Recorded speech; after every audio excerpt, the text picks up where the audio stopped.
everyone, welcome back to the channel. So today's video, as the title says, is going to be me answering your questions about conducting and orchestra conductors. I made a video recently where I answered questions that were most googled or that appeared most often online, and then I asked you to submit your questions, and some of you did and some of you left a lot of really good questions, so thank you for that.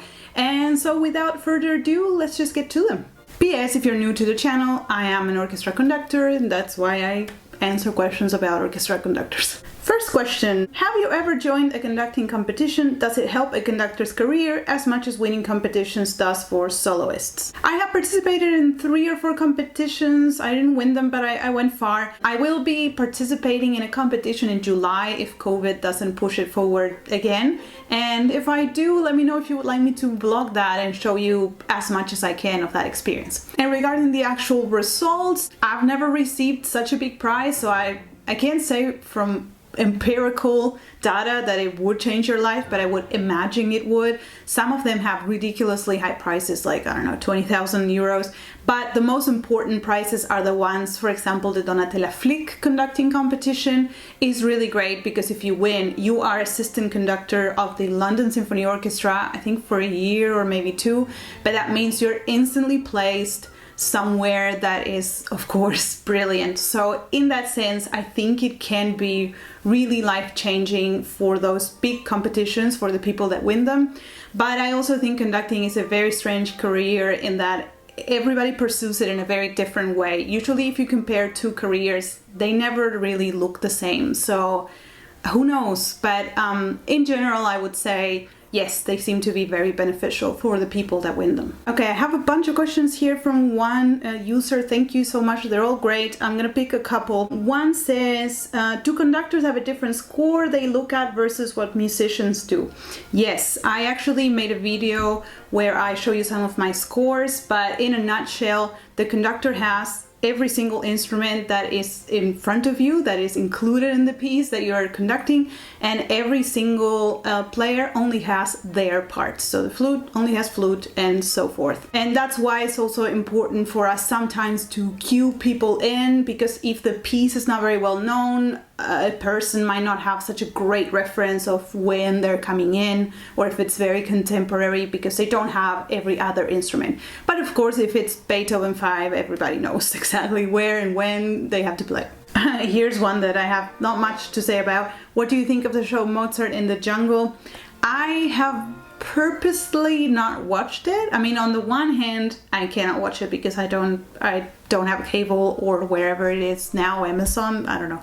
And on the other hand, I didn't want to hate watch it because I don't like hate watching, and I saw some trailers and thought perhaps it was not gonna be as accurate as I would have wished. And I also know when it's your trade, and also because conducting is so full of myth and mythical ideas of it. The concept of having a temperamental maestro, or like a genius maestro, or the word maestro, is not something I really vibe with, and that's kind of the gist that I got out of the trailers. If you guys would like me to review it, I'll put something where you can vote underneath, and I'll see. Maybe I'll try and review it as fairly as I can, because I know with those things, some don't, some are extremely lazy, but some shows do try. Like, I have to assume if you make a show about a conductor, you at least brought a conductor to show you how it's done. But the short answer is, I don't know, I haven't watched it. What are the different challenges between conducting an opera versus a traditional symphony? It is actually quite different. I'm going to talk about sort of the extra things that come with conducting an opera, but that doesn't mean it's more or less difficult than conducting just a symphony concert. So when you're conducting opera, the rehearsal process is way longer. It's usually about 6 weeks, whereas for a symphony concert, it's usually about a week. Usually you start on a Monday and by Friday you do the concert. Of course, I'm talking about professional entities and organizations. And of course, you really need to know the language of the opera you're conducting. It is better if you speak it, and usually conductors go into the profession knowing that there are 3 or 4 languages that you are better off learning. But even if you don't speak it, like sometimes you don't have time to study Russian or Czech, which do appear in opera repertoire, you need to know what they're saying. You need to know how it's pronounced. Even if there is a coach there for that, even if the singers don't need your help, you really need to be on top of that as well. And then you actually have the whole spatial challenge, because you are here with the orchestra in the pit and the singers are on stage, and perhaps they're far away. Perhaps there is a movement of stage and you need to coordinate because the movement, takes too long and the singer doesn't have enough time to look at you and then start, and then you need to speak to the regisseur and make sure that movement is quicker. There are a lot of more things that have to do with it being a theater piece, a staged piece. And also related to this, I have a question here on Instagram that says, how do opera singers see the conductor while acting and moving around? And I've mentioned this before, but there are screens. When they still need to see the conductor, but they are not supposed to be facing forward, the solution is that there are TV screens, usually on the sides, sometimes in the back, in sort of different angles that are not front facing, that transmit the conductor live. The conductor has a little camera in front, and that goes supposedly without even a second of delay, and so the singer can be looking to the side but still seeing the conductor. Another one from Instagram: why does the conductor podium have something like a cage behind it? That is a great question. Look, I mean, all I can deduce is so that you don't fall, because I don't really see any other practical. I always just assumed it was for that, because you move around and you get into the moment, and perhaps if you're at the edge of the stage, who knows, perhaps you lose balance and you could fall, so that's what the cage is for. Other than that, I cannot think of anything else. I mean, sometimes people use it to leave their coats, or they hang on to that while they conduct because we're tired, but I don't think it's meant for that, so that's my best guess. And on the comment I just said about being tired, someone asks, do you get tired after waving your arms so long? And the answer is yes. Of course, this is a very personal answer. I have not surveyed all conductors, but I have noticed that all conductors, especially when they're really professional and they're really conducting every single week, they get masseuists,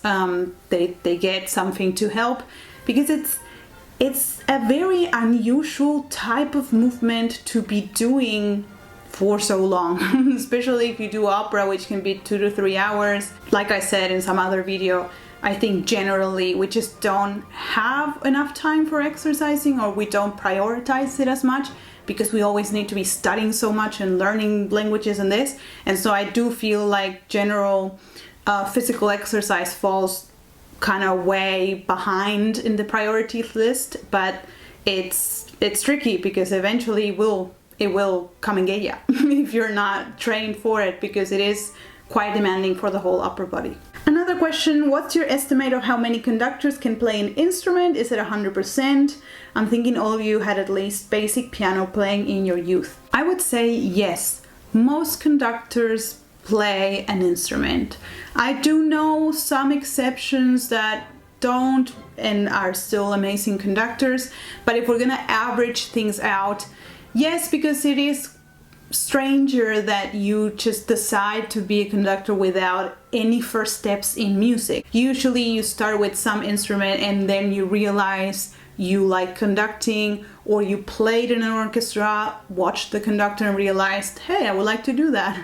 Or another very usual path, especially in Germany and Austria, is to start as a pianist that accompanies singers, a repetiteur, working in opera, and slowly getting into conducting, because those positions in the theaters in Germany and Austria sometimes have shared conducting responsibilities. So you're supposed to accompany singers or opera, and then you also conduct the band music that's coming from behind the stage. You're like, a second or third conductor in the roster. And so that means that you slowly get more and more into conducting, and also you're working on repertoire that's relevant because you're working in opera. So that is a very common path. A lot of people also start from being first violin, which has a little bit of leadership in it and then, you know, decide to go into conducting. Some singers sometimes move into conducting as well at some stage. In my case, I did piano for many years. I did do some concerts, but I never really became a pianist. And I also did singing with sort of the same pattern. I really enjoyed it. I sang in choirs a lot, but I wasn't a soloist, concert giving singer. But all those things really helped me to get bits of experience, and especially with singers, I used the piano to study the pieces at home. And I would eventually like to play a string instrument, because that, I think that gives you a clearer and faster understanding of a lot of technical issues that you read about and you understand, you know, rationally. But I think if I had it in my hands, it would be better. So maybe one day I will. I actually do have a violin, but it's violinists, how do you do this? It's so uncomfortable. I tried and I almost passed out and then I gave up. Okay, I hope this was informative. I love answering your doubts because they are more real than Google's doubts, I think. And so keep writing. Whether I do another video or not, I will answer them in the comments. And I hope you liked this video. Please subscribe if you did. You can always unsubscribe if you regret it. And I will see you next time.